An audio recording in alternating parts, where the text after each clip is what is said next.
Praise the Lord.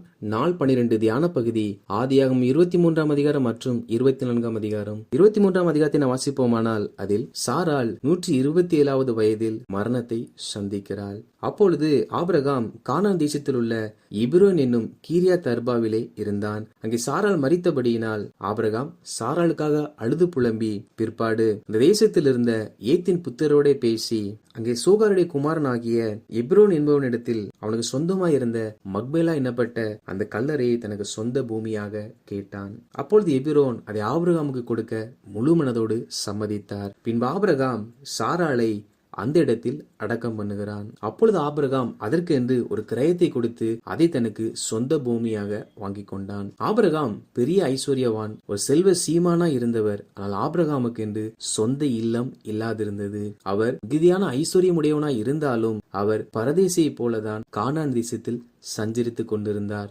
எனவே நாம் ஆபிரகாமின் ஆசீர்வாதங்களை எங்களுக்கு தாரும் என்று கேட்காமல் எங்களுக்கென்று நீர் வைத்திருக்கிற ஆசீர்வாதங்களை தர வேண்டும் என்று கேட்க வேண்டும். காரணம், ஆபிரகாமுக்கு சொந்தமாய் வாழ்வதற்கு வீடு இல்லாதிருந்தது.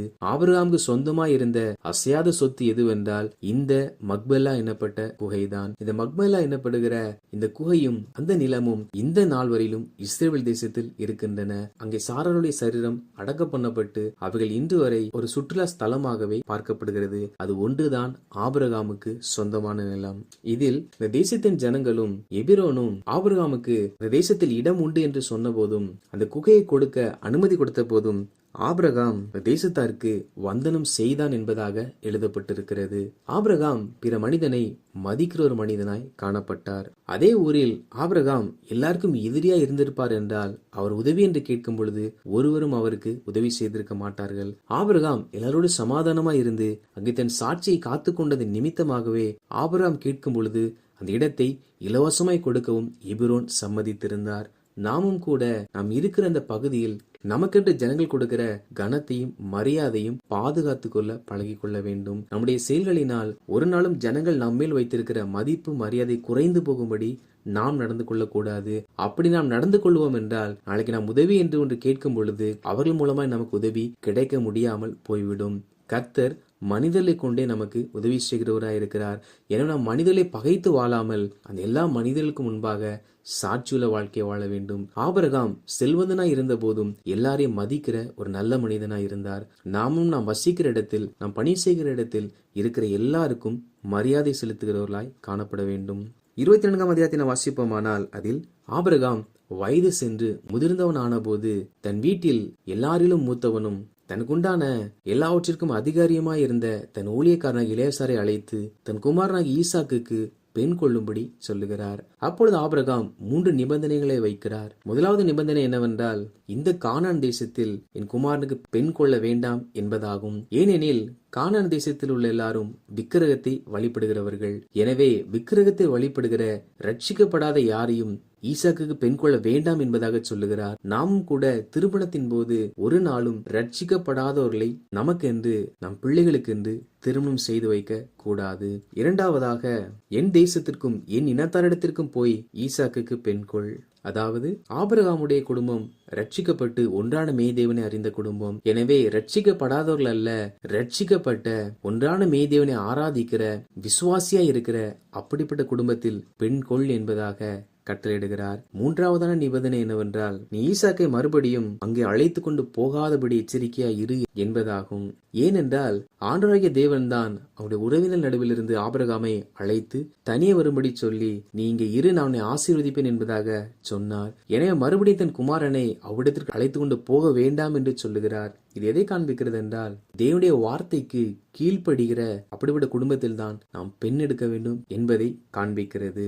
எனவே நாம் திருமணத்திற்கென்று காத்திருக்கும் அந்த நாட்களில் ஏதாவது வருகிற பெண்ணை எடுக்காமல், வருகிறவனுக்கு நாம் பெண்ணையும் கொடாமல், அவர்கள் ரட்சிக்கப்படாதவர்களாய் இருந்தால் அவர்களை புறக்கணித்து தள்ளி அவர் ரட்சிக்கப்பட்டவர்களாய் இருக்கிறார்கள் என்பதை சோதித்து பார்த்து அவள் தேவனுடைய வசனத்திற்கு முக்கியத்துவம் கொடுக்கிறார்கள் என்பதை அறிந்துதான் நாம் திருமணம் செய்ய வேண்டும். அப்படி செய்யும் பொழுதுதான் அவள் வாழ்க்கையில் மெய்யான ஆசீர்வாதம் தங்கும்.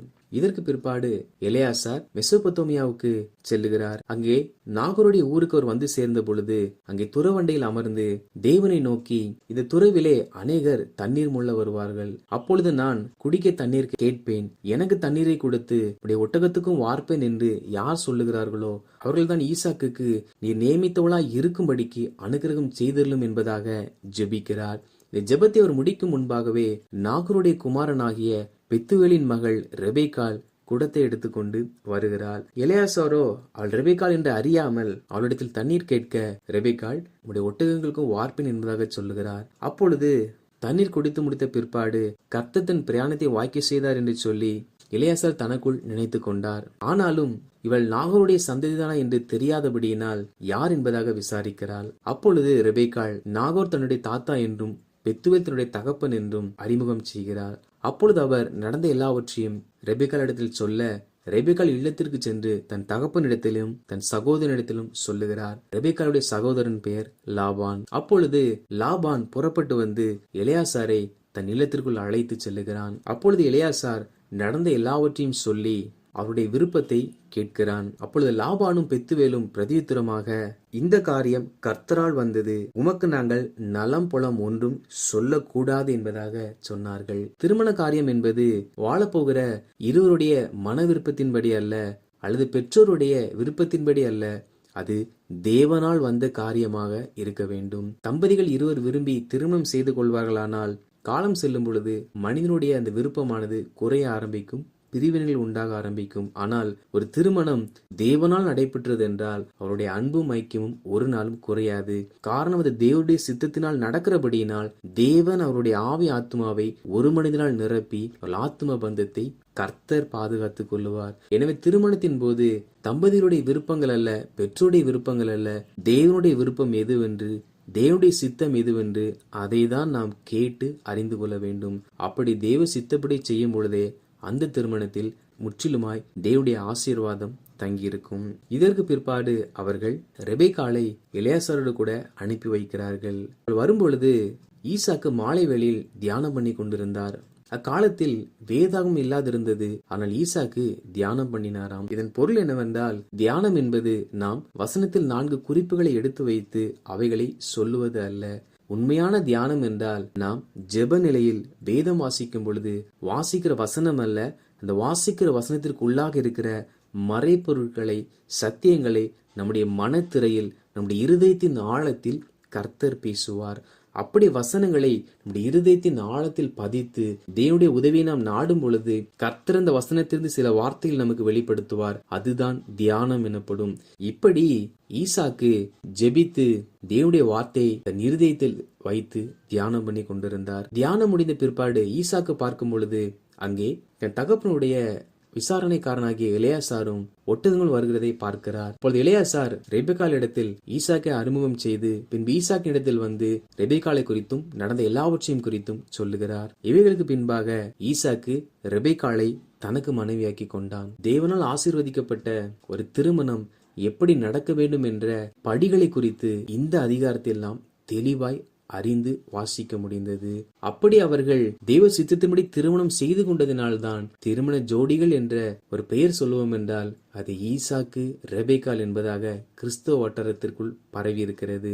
காரணம், இவர்கள் தேவனால் வந்தது, தேவனால் இணைக்கப்பட்டது. வாசித்த இந்த அதிகாரங்களின்படி கர்த்தருடைய ஜனங்களாகிய நாம் இருக்கிற இடத்தில் உள்ள எல்லா ஜனங்களையும் மதிப்பும் மரியாதையோட நாம் பார்க்கிறவர்களாய் காணப்பட வேண்டும். மேலும் நம்முடைய திருமண வாழ்க்கையிலும் நமக்கு திருமணம் முடிந்து விட்டது என்றால் நம்முடைய பிள்ளைகளுடைய திருமண வாழ்க்கையிலும் நாம் அவசரப்படாமல் வேதம் காண்பிக்கிறபடி ரட்சிக்கப்படாதவர்களே அல்ல, ரட்சிக்கப்பட்டவர்களை, கர்த்தருடைய வார்த்தைக்கு கீழ்ப்படுகிறவர்களை தேவ சித்தத்தின்படி அவரிடத்தில் கேட்டு திருமணம் செய்கிறவர்களாய் காணப்பட வேண்டும். அப்படி செய்யும் பொழுது மெய்யாகவே கர்த்தர் அந்த குடும்பத்தை ஆசீர்வதிப்பார். அந்த குடும்பம் என்றென்றும் மகிழ்ச்சியோடு வாழும். ஆண்டவராகிய கர்த்தர் தாமே திருமணத்திற்கென்று காத்திருக்கிறவர்களுக்கு ஏற்ற துணை கொடுத்து அவர்கள் வாழ்க்கையை மனமகிழ்ச்சியாக மாற்றுவாராக.